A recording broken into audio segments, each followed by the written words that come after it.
welcome to episode 28 of the Quest for Truth. We are delighted to be back with you. I'm your co-host, Douglas Hamp. With me is Rob Skiba. Hey, Rob. Let's jump in, shall we? Yeah, let's jump right in. We're in the trumpets. The last show we talked about the first trumpet, and I gave my theory anyway that I believe Ezekiel 38 and 39 may be an overlay, parallel, could possibly be the beginning of the 7-year tribulation period.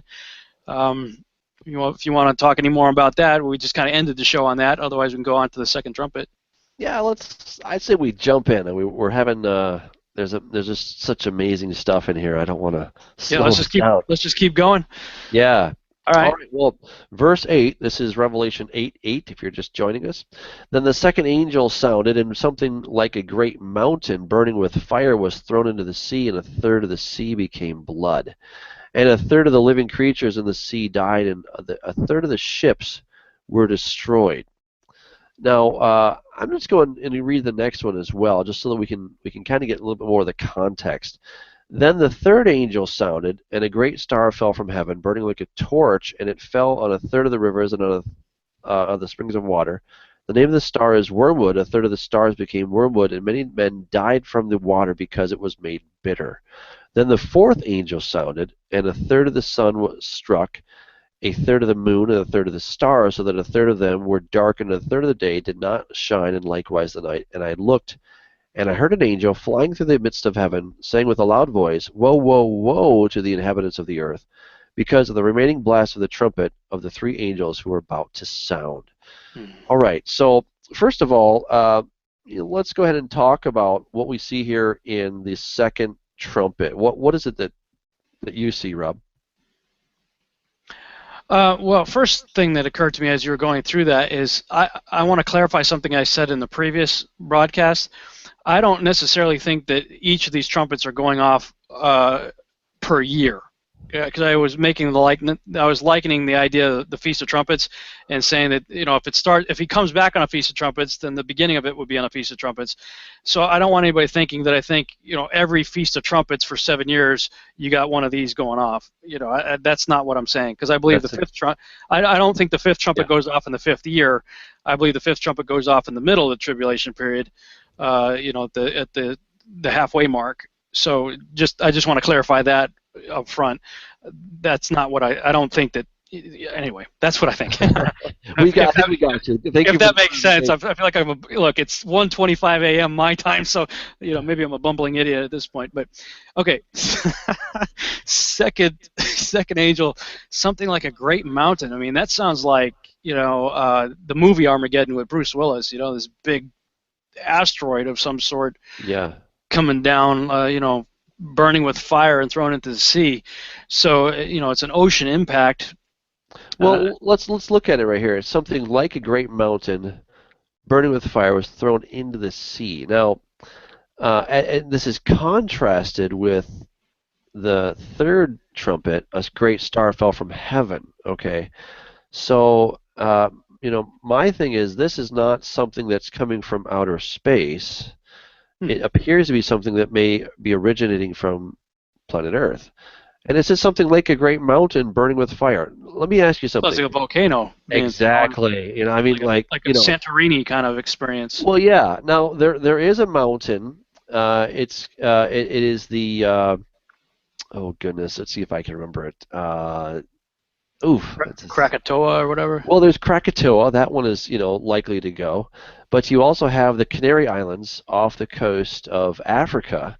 The Canary Islands, there's one, it's called something Viejo. That, I think, is a very good candidate. I'm not saying that's it, but it's a very, very good candidate. In fact, I did a whole presentation, well, not a whole presentation, but I did a presentation back in 2008, 2009. I did a presentation called There Will Be Signs, and I talk about that, how this thing, according to geologists, are saying it's actually overdue. It's ready to blow at any moment, and when it does, it's gonna pop its top, and then the top of the mountain is going to come off. Basically, what's going to happen is when the magma gets heated up, it's going to heat the rock, the water in the rock, which will then make it expand, it will then knock off the top of the mountain, which will then come sliding down the side of the mountain, and it will go crashing into the sea because it's got a drop off there. That will then create a tidal wave that will travel at 550 miles per hour over to the Americas. So now we have this tsunami wave traveling over, and they're saying that it could reach as far inland as 6 miles into the Americas. That's North America and South America. And of course, where do most people live, right? They live along the coast, I mean, for obvious reasons. So, wow, this could truly be a monumental kind of event. I mean, you could see how, potentially a third of the world could be wiped out in a matter of minutes, and even if you had an hour or a couple hours advanced warning, you can't get all these people out of there. I mean, once the freeways get clogged up, you're done. You're stuck. So unless you have an amazing motorcycle, just like the movie Deep Impact, which I saw years ago, but you're not getting out of there. So, I think it's a very likely scenario. I don't know if it's the actual event, but it's something like that, because I just kept looking at it. I'm like, okay, it's a great mountain burning with fire. What a mountain burning with fire? That's called a volcano, right? And it was thrown into the sea. Well, here you have a scenario where a mountain is right next to the sea. It's volcanic, and it's going to pop its top, and when it does, it's going to destroy a third of the ships, a third of mankind, and a third of the sea creatures. Now, I don't know how that would possibly destroy the sea creatures, so maybe that's where it falls down. I don't know. Can you see all my screenshots? I sure can, yeah. All right, so I'm going to just kind of step through a few things while you're talking. This shows some of the different volcanoes in the Canary Islands right there that you're talking about. This makes a lot of sense to me, what you're saying, by the way. This talks about some of the stuff that's going on underwater. So, I mean, you could see how that might happen as far as killing the animals or the sea life. This is El Hierro, I guess. I don't know how you pronounce that. Yeah. That's one of them. Then there's the other ones there. And then you have where those islands are. So you could see how, if that did go off, man, the tsunamis and everything that would go off toward the Americas. I guess these are hot zones. Yeah. Perhaps being projected there. And it's La Cumbre Vieja is the one I was trying to think of. So the Cumbre is the top, basically. Yeah, this says if the Canary Islands go off, they'd have 300-foot high waves hitting northwest Africa. You got waves in the UK at 16 to 23 feet. In the United States, it says waves 130 to 160 feet high move at a speed of 650 miles per hour and travel up to 12.5 miles inland within 8 hours of it going off. Right. This is Standeo. This is Standeo's website. So that's some of his projections anyway. It says Holly Deo, copyright 2011. Yeah, and I'll just let you know it's not coming from them. I mean, they are rebroadcasting what's out there, because I discovered it. I mean, they may have done some good research. I'm not trying to throw them under the bus, but I'm just saying, sure. For the sake of authenticity, this has been done by researchers who are not Christians. They're not looking for the end of the world, and they're just geologists, right? And so this is the geologist projection is that this is not a matter of if, it's just a matter of when. And so we're simply waiting for these things to actually happen. Again, does anybody know when this is going to happen? No, they're saying that it's 100,000 years over. I mean, I don't agree with their numbers necessarily, but they're saying it's way overdue. It's going to happen. And look at this. I mean, this affects a major part of the world. Look at that. It's just enormous, the amount of death toll that would take place, some of it very quickly, some of it a little bit delayed. But, again, even in 8 hours, you cannot clear out a city. It's just impossible. I mean, in the first half an hour, you'd have absolute mayhem with people running into each other's cars and running out of gas, and it'd be over. I mean, it'd be over if they get the news, hey, there's a tidal wave coming, you better get out of town. I mean, wow. That's incredible. And look at the relatively small tsunami wave that hit Japan. I say relatively because Oh yeah. I wouldn't want to be there, right? But that was a relatively small tsunami, on the grand scale of things, right? I mean, what was it? 9 to 12 feet high. I Hmm. don't remember. It was big enough, right? And it did a tremendous amount of devastation. So now imagine a wave that's over 100 feet tall. At 650 miles per hour. Yeah, I mean, if that hit the east coast of the United States, I mean, it's not a third of mankind, certainly not, but that's a lot of millions of people, just hitting Manhattan alone. Uh, Yeah, yeah, I mean, that makes sense. I'm glad you pointed that out because it doesn't appear to be falling from the sky. It's a mountain being thrown, a mountain on fire. Well, that's a pretty good description of a volcano. I mean, right. if you think of like the devastation that was caused from Santorini, when Santorini blew up in what that did to the ancient world. Uh, yeah, I mean this makes a lot of sense. Or Pompeii, for that matter, right? Sure. Yeah, these things are monumental. This one probably would not be like a smokestack kind of thing, but it would be more of a, popping its top. Of course, I don't know. I've never seen it. I haven't seen it happen, but from the projections that I've read, it's not so much a sizzler, but it's so anyway, we don't have to go down that path because I No, don't know I all think the that's details. well. I think we've covered that pretty well. I think that's a really good description of what could happen with the second trumpet. Yeah, it sure seems like a very likely scenario.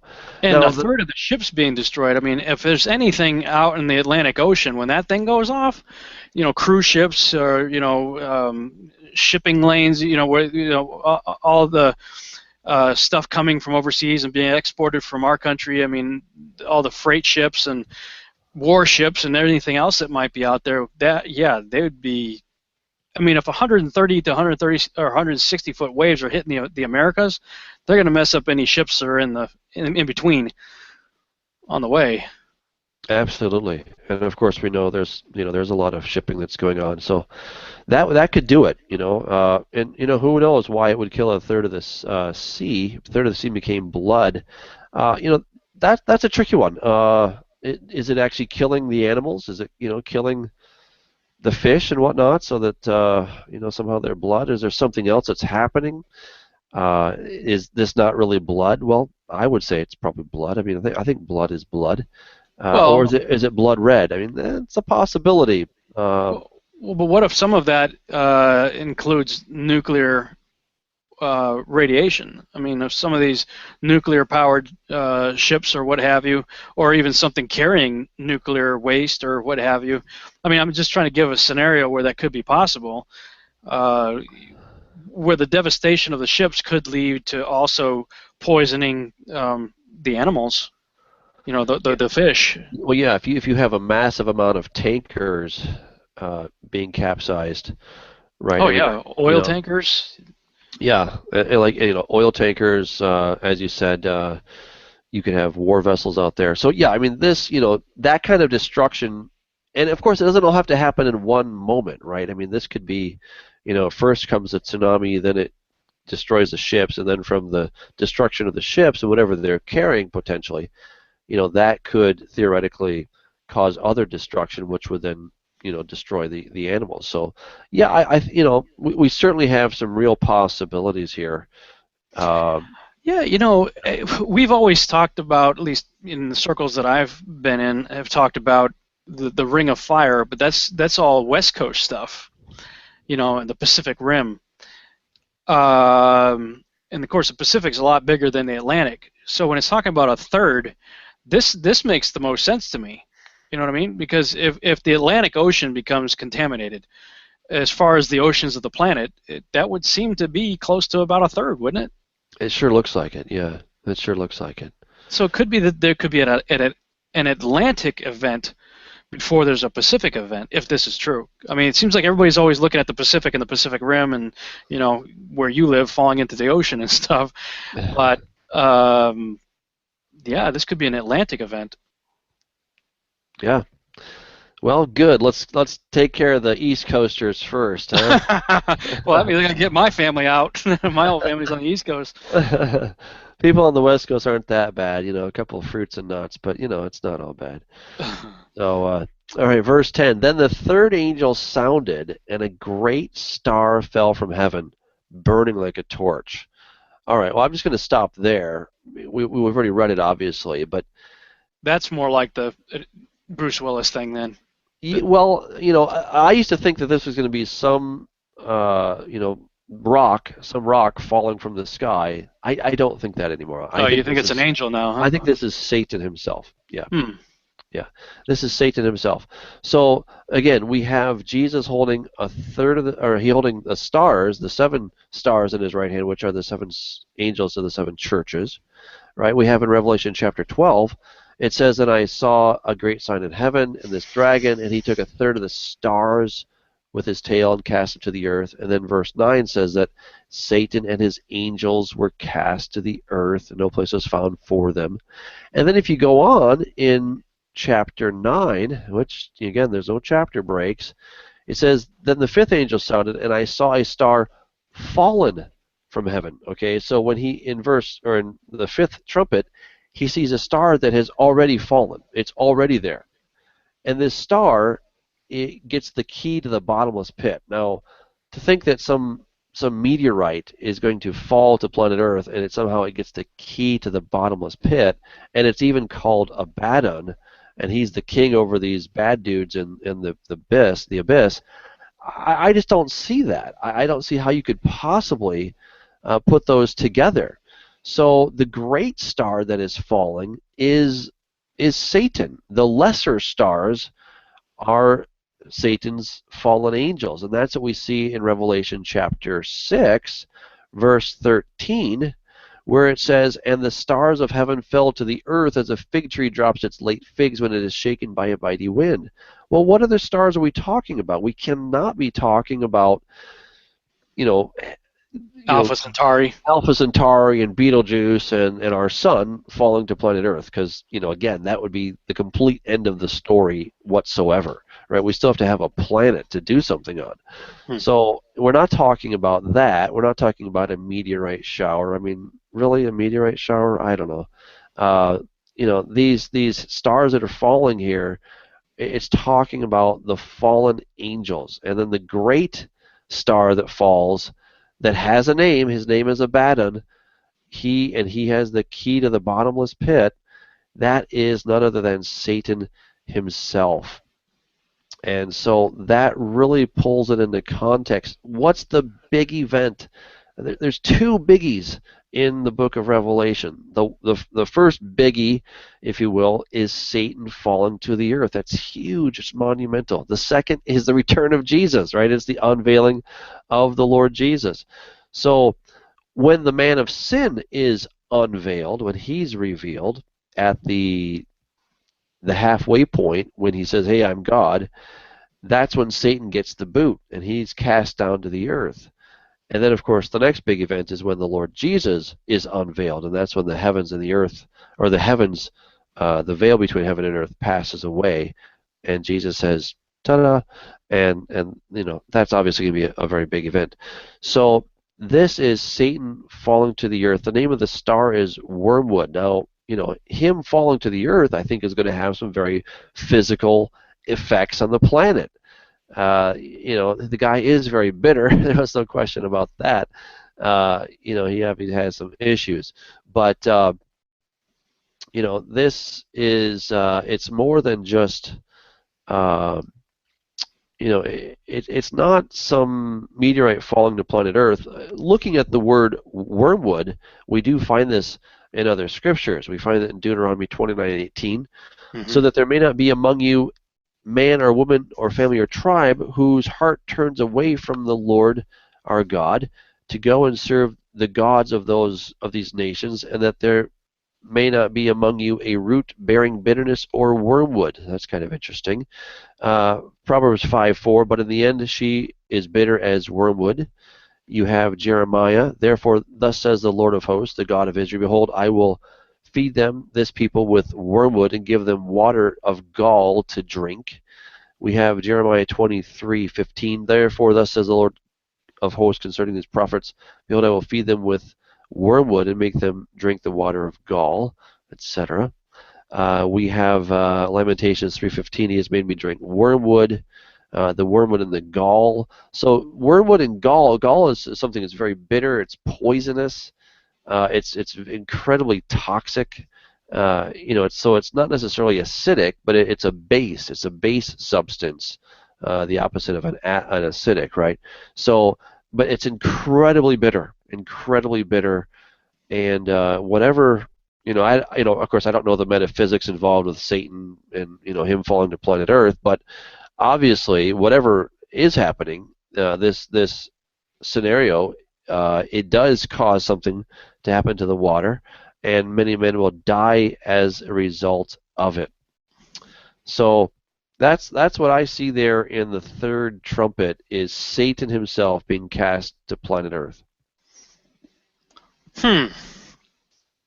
I've never looked at it that way. I'm going to have to think about that a bit more. I mean, it is interesting. I mean, if it really is Satan, why don't they just come out and tell you that? Because Revelation 12, has no problem identifying him. Here, I mean, yes, it is even in Greek, it appears to have been capitalized as a proper noun, masculine. I don't know. That's strange to me. Why? I mean, is that his real name? I mean, Satan is just the accuser. I mean, there are other adversaries or accusers. So is Satan's real name Wormwood then? Possibly. I mean, it says the name of the star is Wormwood. Fair enough. If we're going with that. Yeah. I can't comment on that necessarily. Obviously, Satan is not his name. That's simply a title. Right. Right. And Lucifer appears to be. I've heard a lot of arguments on that. It seems like that's a mistranslation. Well, you have that in Isaiah 14. Isaiah 14. And in the Greek is phosphoros, just like phosphor, right? Right. Phosphoros literally means a light bearer.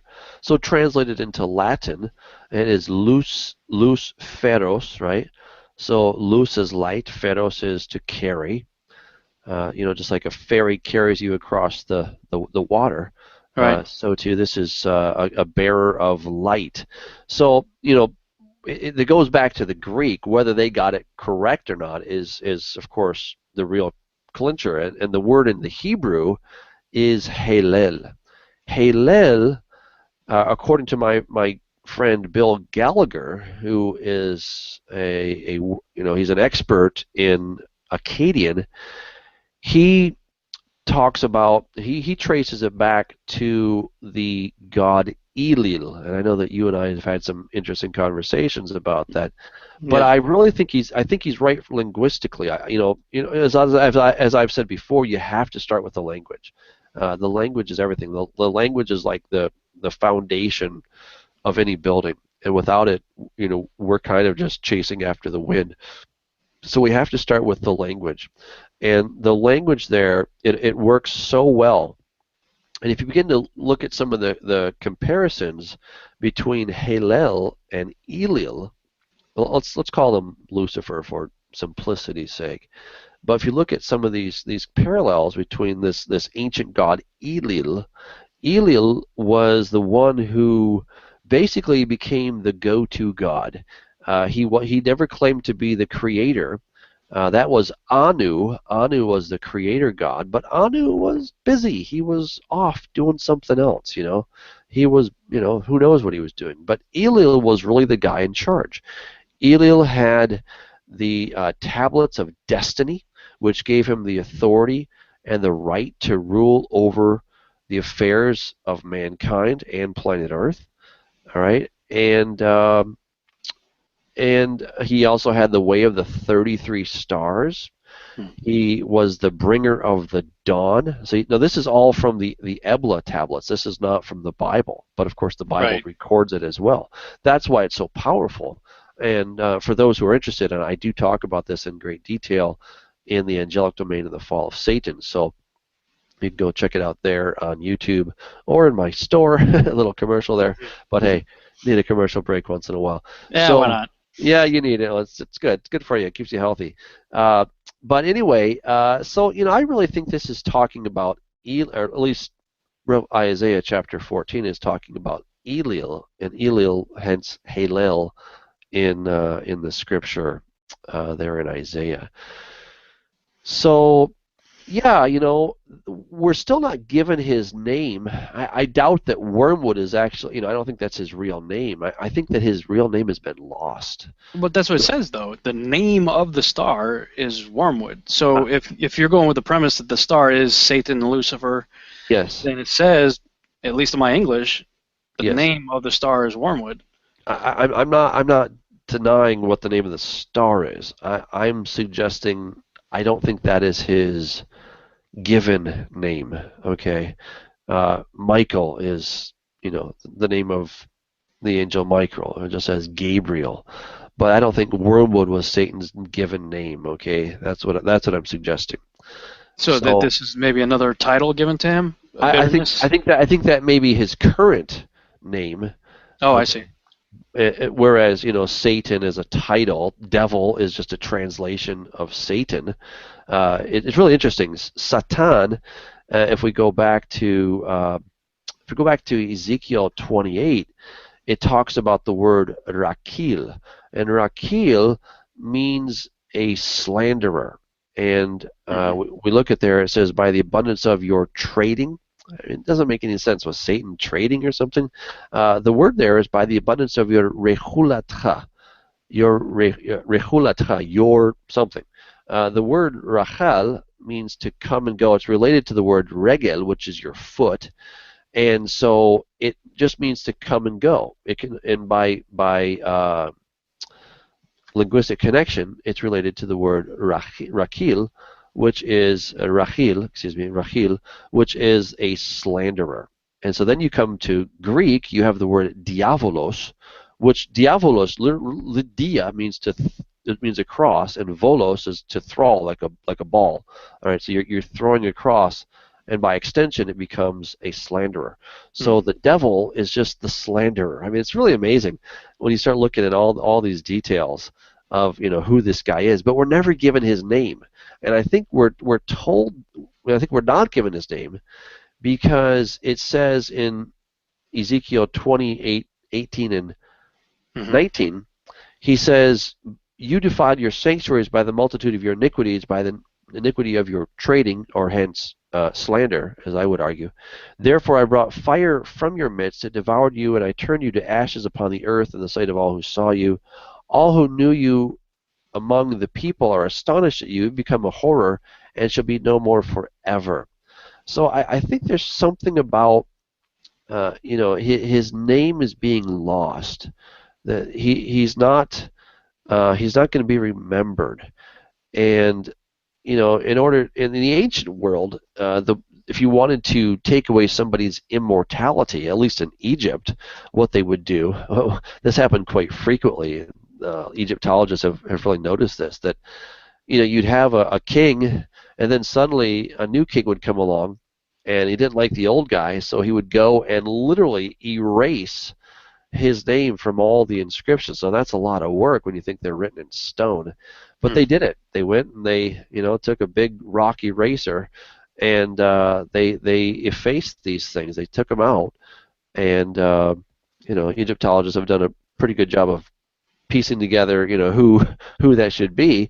But this happened on a number of occasions, and so there's something about your name being lost. I mean, think about it. I mean, if nobody knows your name, you might as well not exist, right? I mean, if nobody knows your name, who are you, right? Well, You it's have like no name. if you don't accept Yeshua, your name is blotted out Exactly. of the book of life.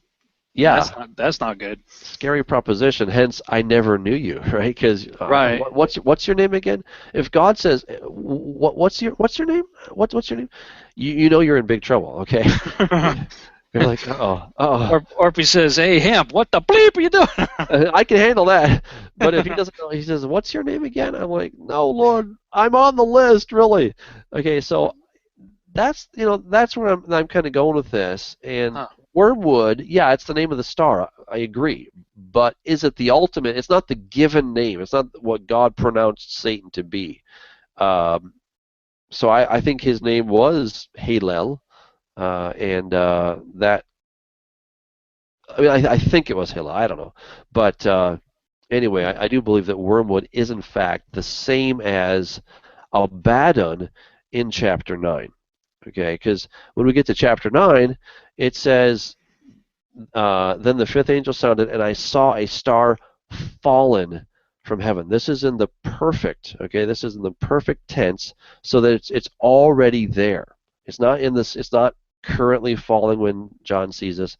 This star is already on planet Earth, and he gets the key to the bottomless pit, and of course he opens it, and scary stuff. We'll get there in a little bit, but then it says at the end, it says, and they had as king over them the angel of the bottomless pit, whose name in Hebrew is Avadon, or in Greek he has the name Apollyon.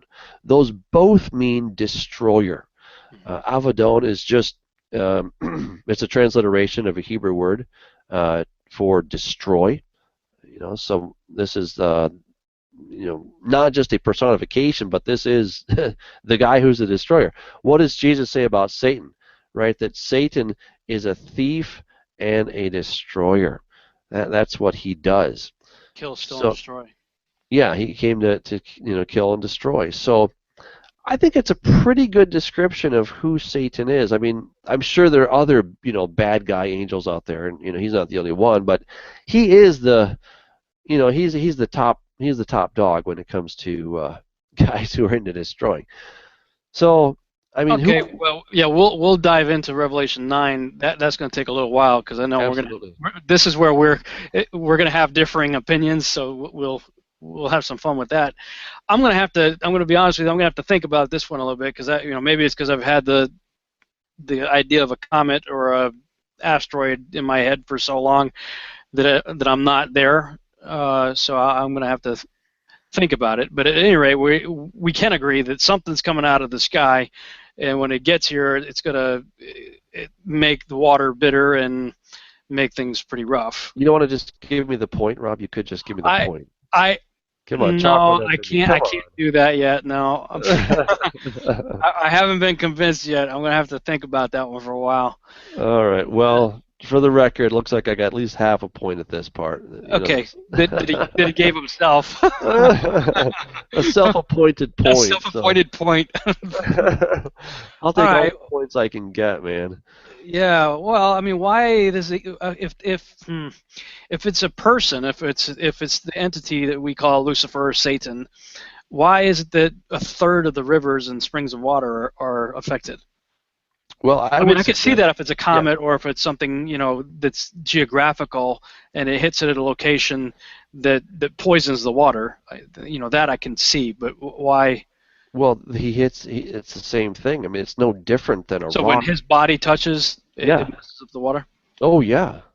I mean, look, he is literally cast out of heaven in Revelation chapter 12, right? So, again, that veil between heaven and earth, he's pushed through the veil. He's pushed through the membrane so that he can't be on this side or, on his side anymore. He can't hide out and have the camouflage of being cloaked. His cloaking device is taken off, and as a result, he's then pushed down into our atmosphere and right down to the very ground itself. So when that happens, that's a pretty radical event. I mean, so okay, then yeah, I guess I've got a completely different mindset on it. Because then you're almost overlapping the third trumpet with the fifth trumpet. I mean, I understand that you're saying that in the fifth trumpet it says that it's already happened. It has fallen. It's already done. Well, the third is him falling. The fifth is him receiving the key. So yeah, they're How's related. he get the key from Yeshua?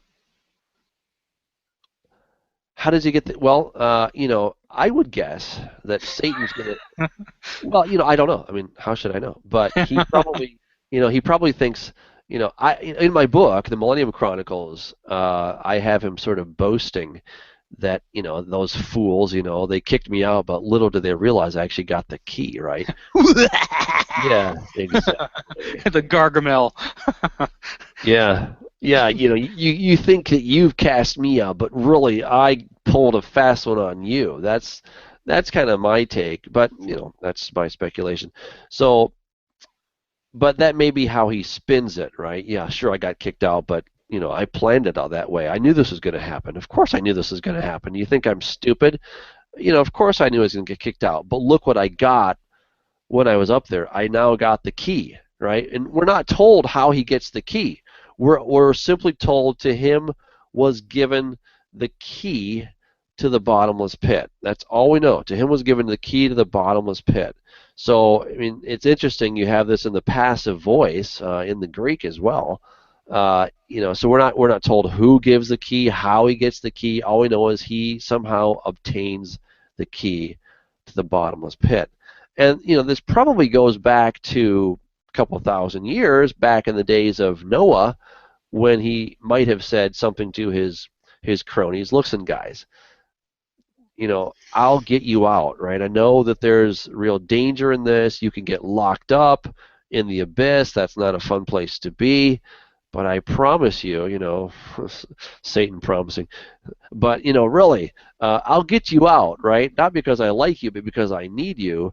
I will get you out in the last day. I guarantee that I'll get you out someday, and then we'll all be back together. And that's why I think it talks about that these are reserved for judgment until the last day. There in Jude chapter 6, it says, he has reserved an everlasting chains under darkness for the judgment of the great day.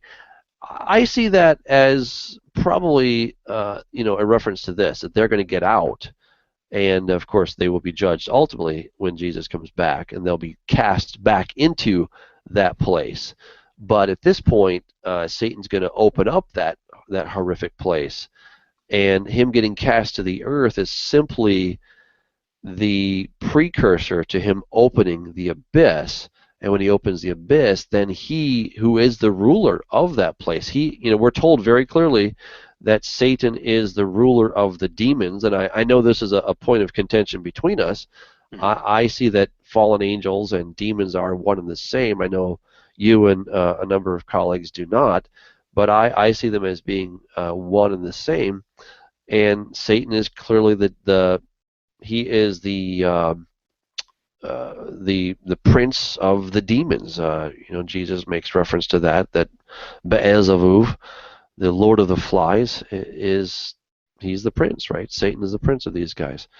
So well, then do you think, okay, going with your premise that Wormwood is Satan being kicked out, then you see the third trumpet as an overlay with Revelation 12? Yes, I do. I sure do. Yep. I see those as an overlay, that they're different camera angles. Revelation 12, the camera is in heaven, and we're watching it as he falls down to the planet, right? But in Revelation chapter 8, our camera is on planet Earth, and we're looking up as he is coming down to the planet. So it's the same event, but from two different vantage points. Same exact event, two different vantage points. And that makes all the difference, right? Because it sure makes a lot better movie, because now we know what it looks like from the ground, and we know what it looks like from the air. That's what's so cool about it. And we're even told in graphic detail what his fall to planet Earth is going to look like. That's what's so amazing about it. All right. Well, I'm gonna have to spend some time thinking about that, and we probably have to wrap it with that and just leave the audience to think about it as well, because I think looks like we're probably out of time. Or do we have time to go a little bit further? Well, we have two more verses. All right, let's just go ahead. Let's go for it.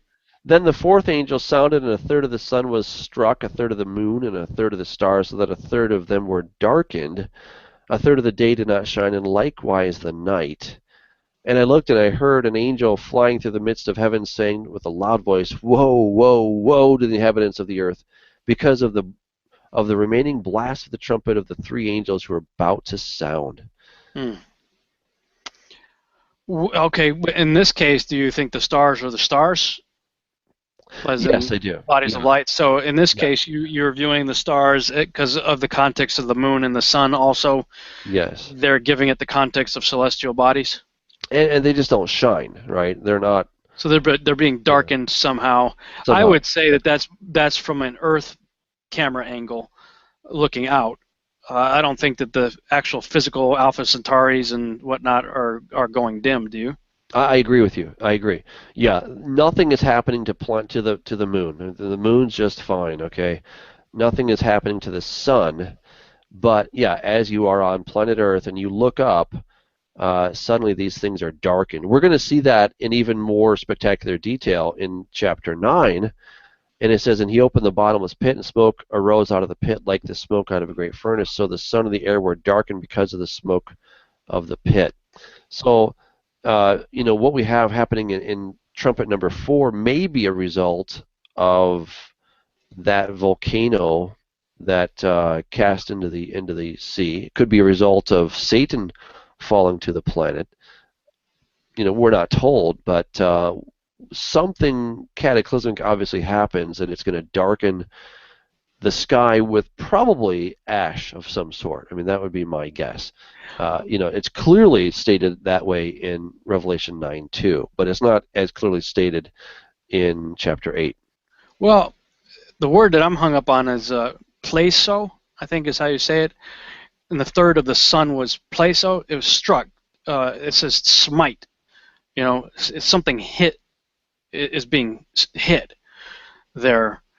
So that's what I'm wondering. I mean, the way it's worded, it sounds like a third of the sun gets hit with something, and a third of the moon gets hit with something. I don't know how you hit a third of the stars, though. I can see something coming through our solar system and maybe pegging the sun and moon, but how do you strike a third of the Milky Way or the universe for that matter? So I'm kind of stuck Yeah, on that word. I don't know what to make of that. yeah, interesting. I just pulled up a really interesting parallel passage, Ezekiel 32:7. God says, "I will put out your light. I will cover the heavens and make its stars dark. I will cover the sun with a cloud, and the moon shall not give her light." Kind of interesting looking at that passage. And going on verse 8, "All the bright lights of the heavens I will make dark over you and bring darkness upon your land, says the Lord God." That sounds like it's external. I mean, Yeah.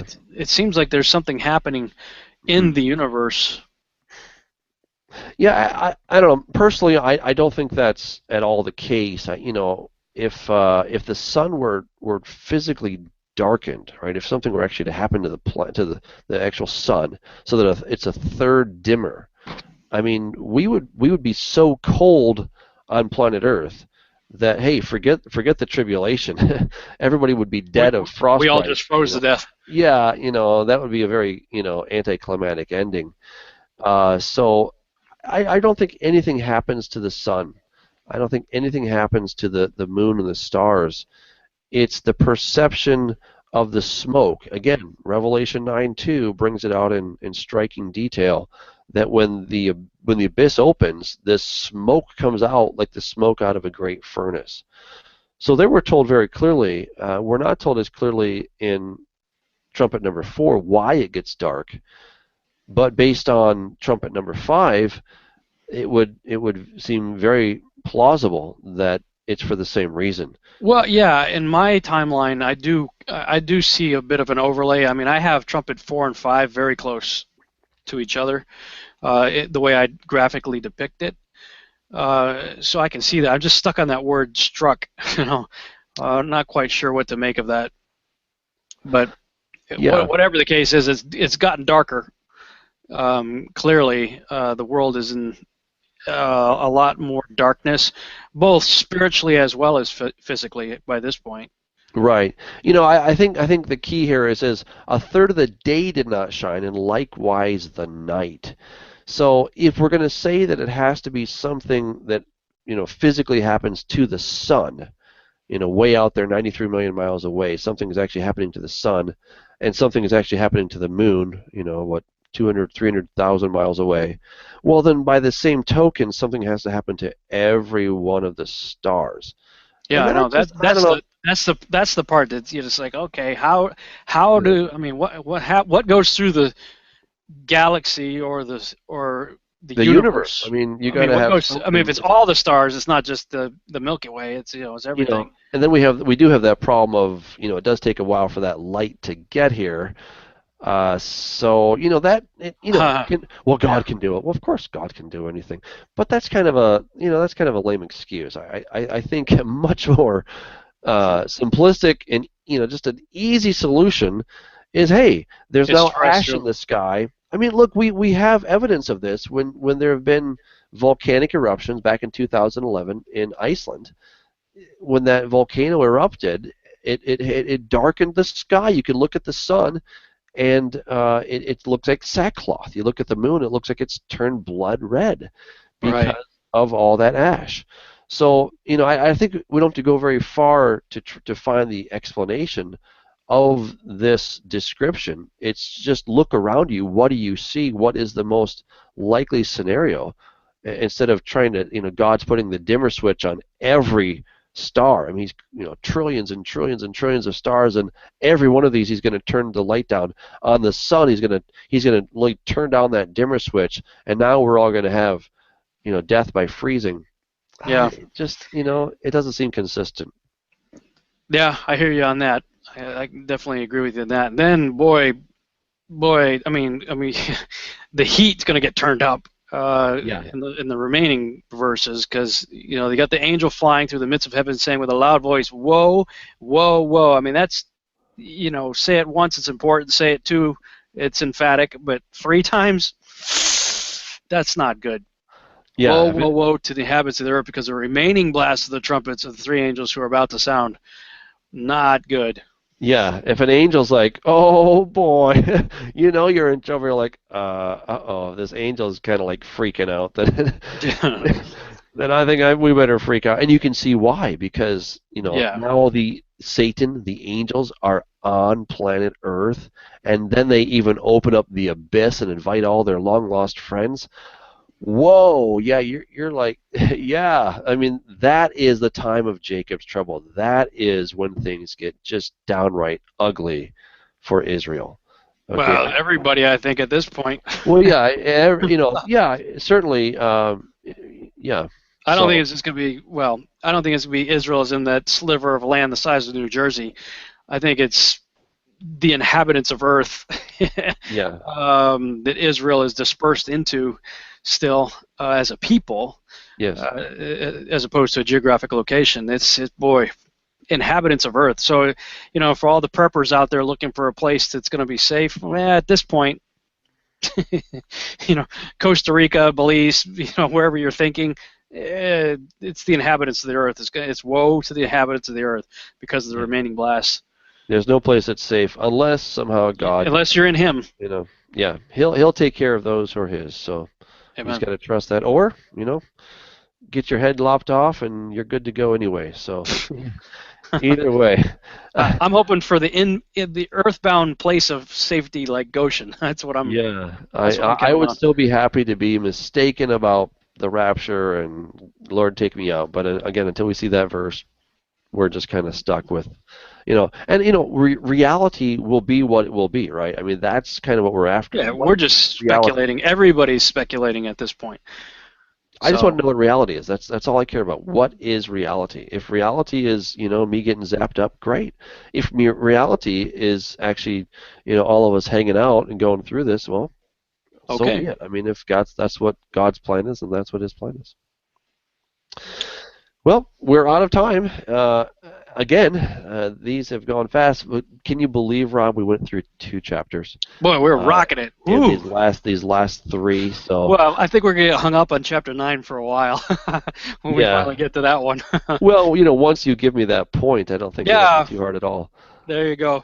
Well, I'll tell you what, I'll give you the point for it's not really the sun, moon, and stars being hit by something. I'll give there you go. Thank you. So you got your point there. Thanks, man. Awesome. I have to retrieve it someday. Cool. Yeah, awesome. Well, point or not, just everyone stay on a quest for truth. We're your hosts, Doug Hamp, Rob Skiba, wishing you a wonderful time as you study the Word, and keep studying it because it's amazing, and God will show you the answers. God bless.